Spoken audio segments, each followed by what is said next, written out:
These stories of coldness and lack of compassion would make anyone doubt their people's loveliness.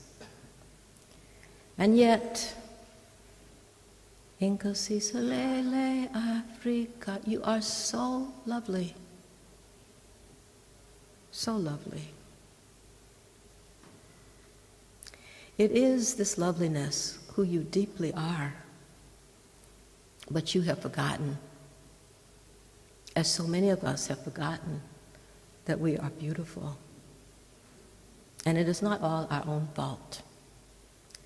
We have entered a period of such instability and impoverishment of spirit that even though charged with our soul care, our ministers, our teachers, our spiritual guides are themselves often in a state of fright.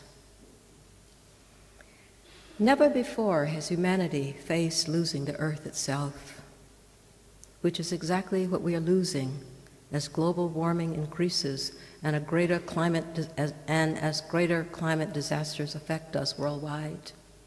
We are, all of us on some level, living with a degree of terror that humanity has never experienced before.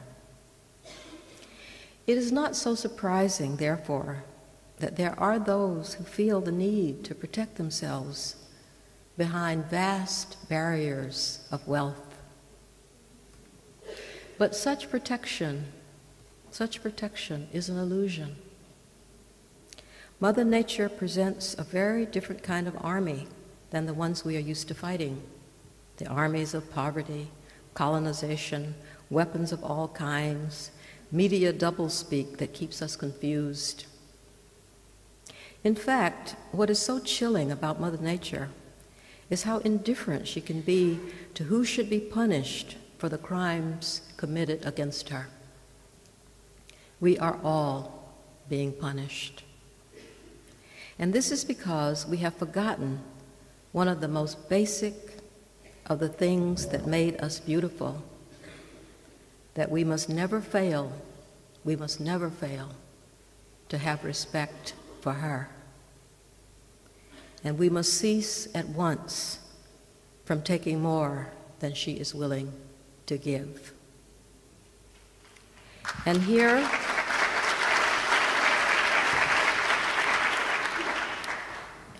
I will insert another poem from my collection, Her Blue Body, Everything We Know. We have a beautiful mother. Her hills are buffaloes, her buffaloes hills. We have a beautiful mother. Her oceans are wombs, her wombs oceans. We have a beautiful mother. Her teeth, the white stones at the edge of the water, the summer grasses, her plentiful hair. We have a beautiful mother. Her green lap, immense. Her brown embrace, eternal.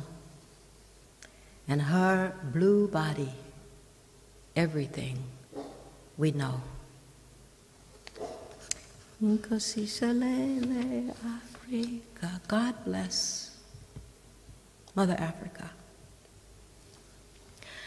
I would remind you that this beautiful mother of which you sing and of which I write is not an intellectual idea. It is real and it is nature. It is earth, it is this world, it is the cosmos, the moon and the stars, grass and planets. It is your lions and elephants, just as it is our buffalo and bears. It is the everything of life that is our mother, our goddess and God. It is this everything of life we must return to, bow to, protect and nurture. It is largely because we have forgotten the beauty of our mother that we have forgotten the beauty and wonder of ourselves, for we are one. On a practical level, what is to be done?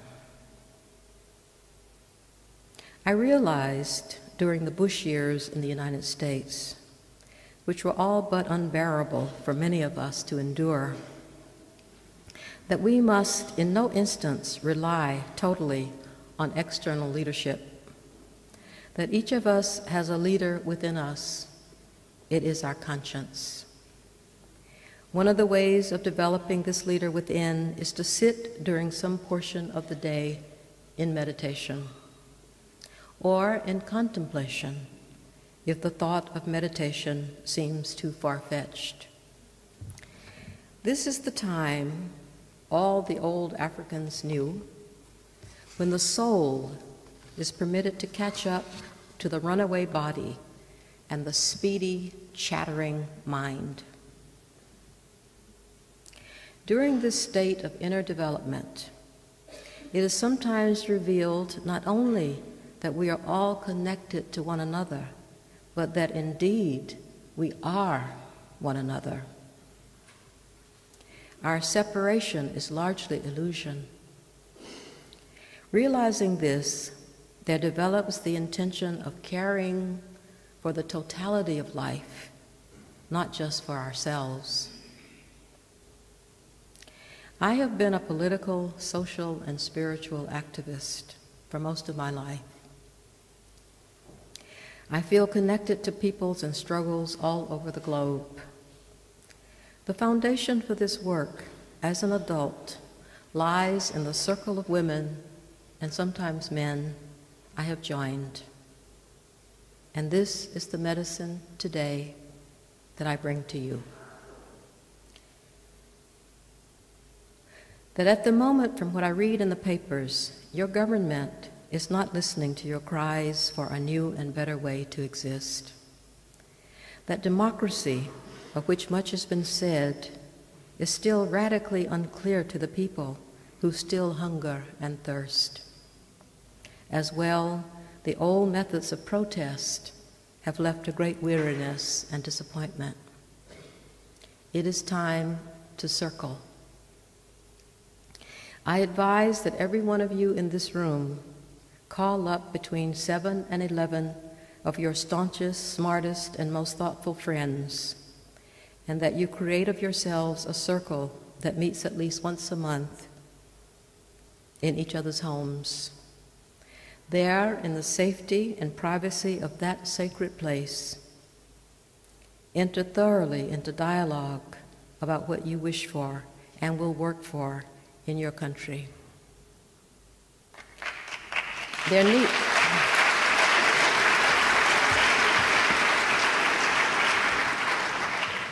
need not be a specific agenda.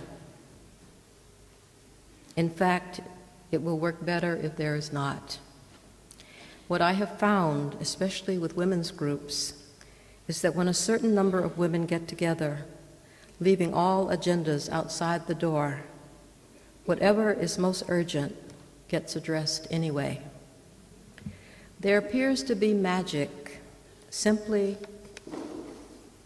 in the willingness to tackle life's hardest problems from the humble position of being simply one among many in a circle of individuals caring for the common lot.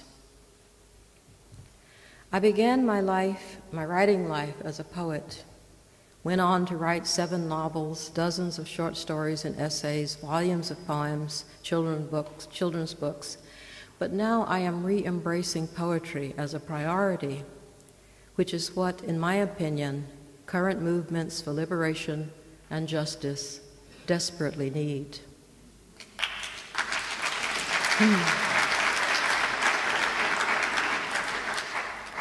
Poetry is the lifeblood of rebellion, revolution, and consciousness raising.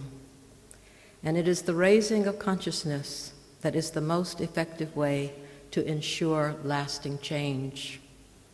About this, Steve Biko was absolutely right. Once your consciousness changes, so does your existence.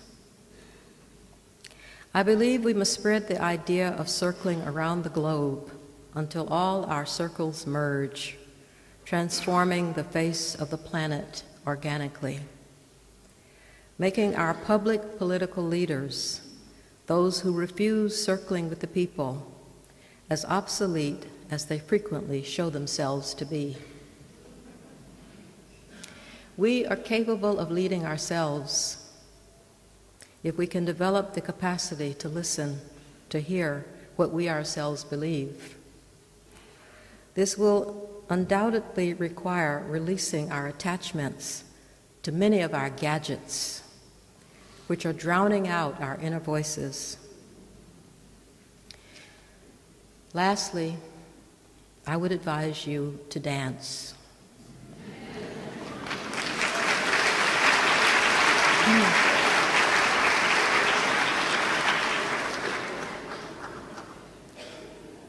Over a period of about a year, I wrote a book of poems that will be published in the U.S. next month. It is called Hard Times Require Furious Dancing. I believe Africans who have suffered so grievously and who obviously have also experienced a great depth of joy, you see this sometimes in your smiles and eyes, have always known this, that this is why dance, like song, is prominent in the culture of all Africans. In writing this book, Hard Times Require Furious Dancing, I revisited the times in recent years that my heart was bursting with sorrow. Times when losing family, friends, or the earth itself felt like more than I could bear. And yet, just as springtime makes us forget about winter, my own love of the wonder of existence in any condition or form forced me to wish to celebrate life. And so I hired a band and a dance floor and invited friends and family to a gathering at which the only directive was, don't talk, dance. Times are hard everywhere. Mother Africa, also known as Mother Earth, is very irritated with us. We may be on our way to extinction as a species. I wish her only happiness in any outcome. Hard times require furious dancing. Every one of us in this large room is the proof. Inkosisalele, Africa. Thank you.